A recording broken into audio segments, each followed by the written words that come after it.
न हो जिसको ख्याल खुद अपनी हालत के बदलने की। मैं जहां भी जाता हूं ये जानने की कोशिश करता हूं, इसलिए कि कब्रिस्तान में अजान नहीं दी जाती। अगर आप जिंदा हैं तो सबूत दीजिए, आप अपनी हालत को बदलने के लिए तैयार हैं? आप अपनी हालत को बदलने के लिए तैयार हैं? इस जलसे के सदर मोहतरम अमीर सैयद मौलाना फैसल रहमानी साहब, आप लोगों को लड़ाई क्या लड़नी है? जज्बात के साथ आपके होश हवास बाकी रहे। ये लड़ाई इतनी आसान नहीं है।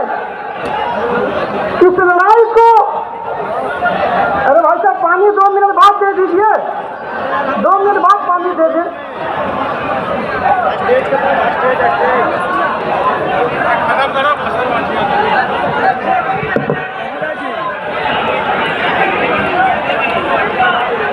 अभी एक हमारे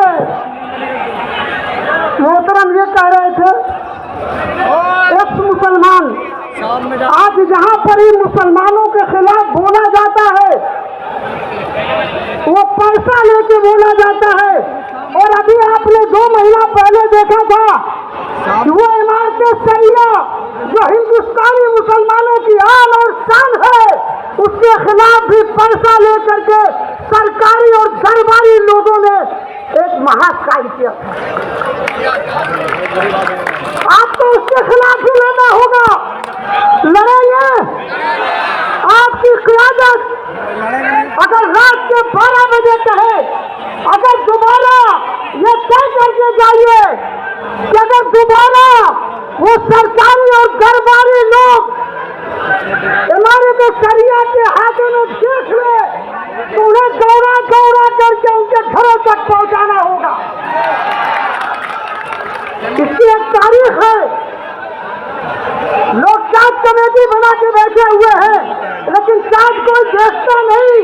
ये पूरे साल चार्ज देखते हैं और मुसलमानों के शरई मसाइल पे अपनी पूरी ताकत लगाए हुए हैं। यह शुरुआत मौलाना मिन्नतुल्लाह रहमानी से शुरू होकर के और आज उनके पोते फैसल रहमानी तक पहुंच रही है। आपको ये लड़ाई लड़नी है कि नहीं लड़नी है? लड़ेंगे कि नहीं लड़ेंगे? दूसरी एक अहम बात, सारी बातें आपने सुने मौलाना, एक मिनट आपको बताया गया वक्त के बारे में, वक्त की परेशानियों के बारे में, लेकिन एक काम जो इस हुकूमत ने, मैं उसका नाम नहीं लेता, इस हुकूमत ने जो असल मकसद है वो मकसद है मुसलमानों को आपस में लड़ाना। ये सरकारी उनके लोग, बहुत से लोग मुसलमान पैसा लेकर के आपके दरमियान आएंगे और कहेंगे इससे मुसलमानों को फायदा है।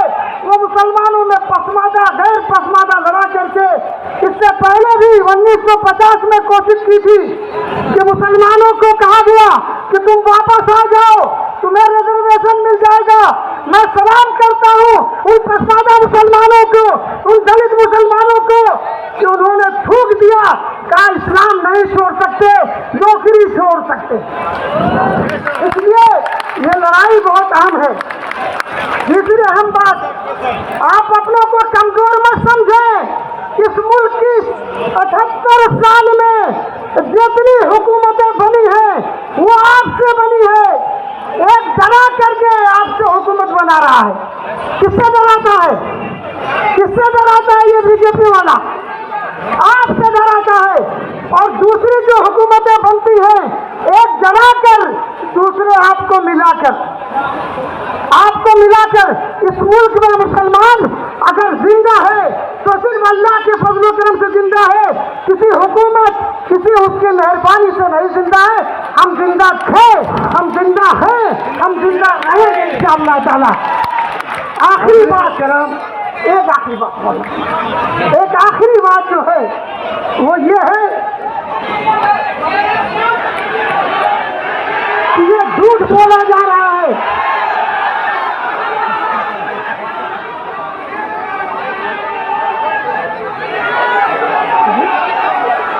तो मैं ये आपसे अर्ज कर रहा हूं कि आप तैयारी कर लीजिए, अगर दोबारा बुलाया जाएगा अमीर शरीयत आपको बुलाएंगे। ये जो भीड़ है ये किराए की भीड़ नहीं है, ये अपना पैसा लगा करके आई है, सच है या नहीं है? इसलिए मैं आपसे गुजारिश करता हूँ कि इस लड़ाई में जब बुलाया जाए आप अपना माल जान हर चीज लगाने को तैयार हो जाइए और तूफानों से आंख मिलाओ, सैलाबों पे वार करो, मल्लाहों का चक्कर छोड़ो, पैर के दरिया पार करो। बहुत बहुत शुक्रिया। अस्सलाम वालेकुम।